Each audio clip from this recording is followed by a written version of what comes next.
Sideboarding wins games, and it's one of my most requested videos. So we're going to look at what to side in, the number one mistake people often make when sideboarding, and what to side out. Sideboard cards are hyper-focused cards designed to solve specific problems. Some of them are very obvious, and you really know just when you need to bring them in. Others are obvious most of the time, but there are some matchups where maybe you're not quite sure. And we're also going to look at the cards that seem like they could just as easily be in the main deck. So we will look at all of that, but if you are interested in learning more about the Premodern format, then please do check out my channel. I have loads of videos all about it. When sideboarding, you need to think about what your strategy is and what needs to happen for you to win. But first, you need to think, are there any specific cards that you need to beat in your opponent's deck? Most of the time, these would be combo cards, but not always, but they are generally huge haymakers that will completely change the game if they get going. So does your opponent have that, or a strong theme? Perhaps they're trying to reanimate stuff from the graveyard, perhaps they're trying to attack you with lands, perhaps they only play one kind of creature type, or they're playing a discard theme deck, or a burn theme deck. Now, these are the matchups that are generally obvious and straightforward, and these are the ones that I don't usually get asked for help with, as it's usually quite obvious what you need in those matchups and the cards that you need to bring in. So I usually get comments asking about the less obvious cards and how to sideboard with those or those matchups. So the first thing I like to think of is, what is my role in this matchup? Am I playing to a speed angle or a resource angle? And the way I like to think about this is, are you trying to take advantage of their slower start to get the win? Or are you trying to trade resources until your late game card advantage can take over and you can grind them out?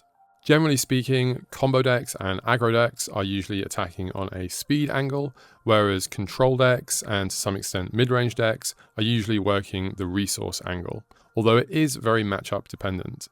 So for simplicity's sake, I've got this combo, aggro, control triangle, which is a sort of rock, paper, scissors kind of metagame. And let's consider a deck like White Weenie, which in a lot of matchups would be the aggressive deck looking to win by speed, trying to overwhelm the opponent before they can bring their more powerful late game online and grind the White Weenie deck out. However, versus Sly, which is a faster deck, the White Weenie deck might want to take on a more resource game by slowing things down, trading, making blocks, and trying to grind the game out to the mid and late game until they can bring some of their more powerful late game cards like Exalted Angel into play and hopefully take over that way. Both of these decks are faster than the Rock, but they both have a weaker late game with less grindy cards. So it follows that they'd be trying to end the game as quickly as possible to stop the Rock from bringing those more grindy late game cards into action, whereas the Rock would be looking to slow things down as much as possible, which gives it time to bring its more grindy late game in and overwhelm the other decks with more resources. However, all three of these decks are faster and less grindy than a control deck like Landstill, for example. So trying to beat the Landstill deck in a resource battle is going to be extremely difficult, meaning it probably makes sense to try and beat them in a speed way before they can bring all those resources online. Otherwise, you're going to have to sideboard in a lot of cards that can try and punch through all of those resources to get the win that way. Some cards are much more suited to being aggressive and impacting the speed of the game. They're usually very efficient early on in the game, but become less and less impactful as the game goes longer and longer and longer. And then there are cards that really help with the resource game. They really help to generate card advantage, and they give more than one card's worth of value in terms of what they do. And in many cases, they do have much more clunky mana values, take longer to get out, or don't actually directly impact the board the turn that you play them. And there are cards that are sort of middle ground and can fulfill either of those roles to some extent. And there are cards that aren't really good at either speed or resources, but they have some kind of unique effect or are very, very versatile. So it's still worth playing them, even though they're maybe not the most efficient. And almost all decks have a balance of these kind of cards, and different decks will have a different balance depending on what you're playing. Some might favor more speed-based cards, while others may have more resource-based cards, but they do generally tend to have a balance, and you can affect this balance through sideboarding as you side in and out different types of cards. So I try to think what the games will look like, and if I'm trying to win through speed or through resources. And I tried to think how many turns will the average game last, and what will happen if the game goes longer or shorter. Does my chance of winning increase or decrease, and why? Having the answers to those questions can really influence the way that you sideboard. Usually, the reason that you lost is either because your opponent's deck was too fast and was able to kill you before you could get your game plan going, or because they just had so many resources and you couldn't grind through them, and eventually they hit you with something that you didn't have an answer for. So we really want to think, how can we sideboard to prevent those issues? And I really want to talk about overboarding, which I think is the main mistake that new players make.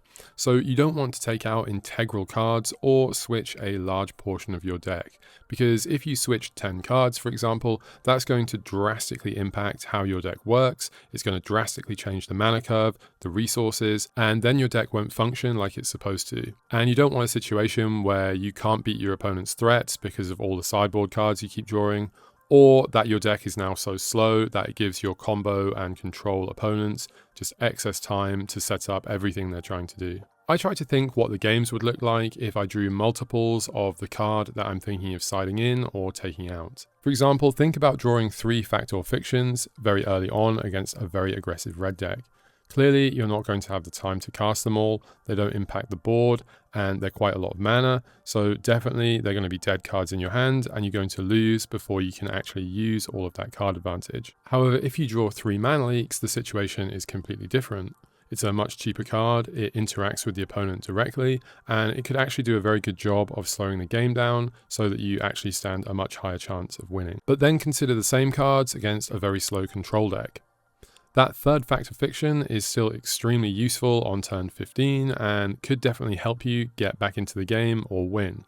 Whereas drawing the third mana leak on turn 15 is just going to be so low impact because your opponent will very easily be able to pay 3 and just negate it completely. So I really like to try to think, are these cards essential must-answer cards that will absolutely destroy my game plan and deck? Or are they cards that are more just annoyances that can be very, very good in certain situations, but I can still beat with my main game plan? But you do want to take out cards that are not good in specific matchups.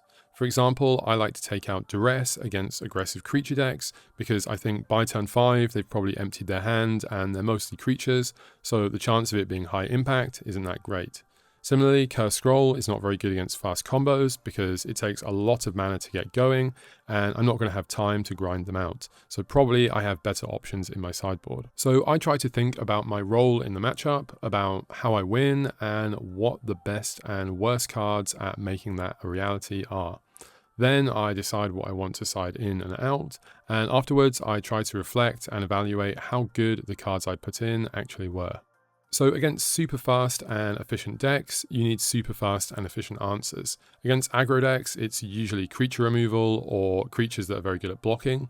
Against combo decks, it's cards that are very good at interacting with their hand or countering spells or destroying specific combo pieces. Against aggressive creature decks, I'm usually looking to cut down on the number of cards I have that don't impact the board straight away. So that could be card draw spells, especially ones that are not good when you're behind on the board. Things like Duress that don't line up well with what aggressive creature decks are doing, or cards that are just so expensive that it's going to sit in your hand for a bunch of turns not doing anything. Now, this doesn't mean I'll take out all of my card draw, but I'm definitely thinking of avoiding situations where I have a bunch of them in the early game and I can't impact the board. Against combo decks, it does depend if it's a creature combo or they're not playing creatures, but usually inefficient removal is one of the first things to come out. Creatures that slow the game down and can't attack their life total, or mid to late game creatures that require me to tap out and put my shields down, meaning I'm maybe going to get comboed out and die. But, even if I don't lose the game on the spot, the creature, it just doesn't do enough to end the game quick enough or stop the opponent, so it's just not worth playing. Against slow grindy decks, you either want to beat them before they can bring their late game online, or play cards that stop them from even getting to the late game, stopping their mana from getting to late game mana.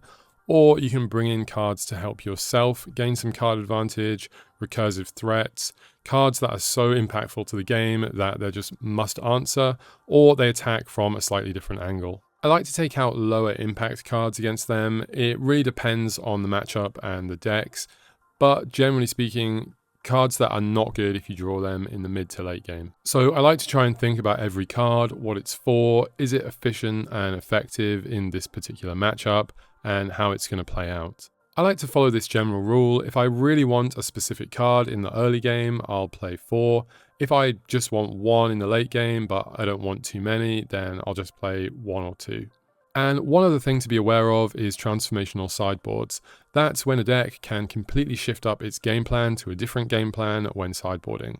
Reanimator commonly does this, where it switches from bringing stuff back from the graveyard to a different game plan of putting it into play from your deck or hand after sideboarding to prevent graveyard hate. And actually a lot of other combo and control decks can do this, where you take out all of your removal and then they bring a bunch of big creatures and just really punish you for doing that. So it is worth being aware of decks being able to do this and the decks that do commonly do this. So I hope you found the video helpful. Please do like, comment and subscribe, and see you next time.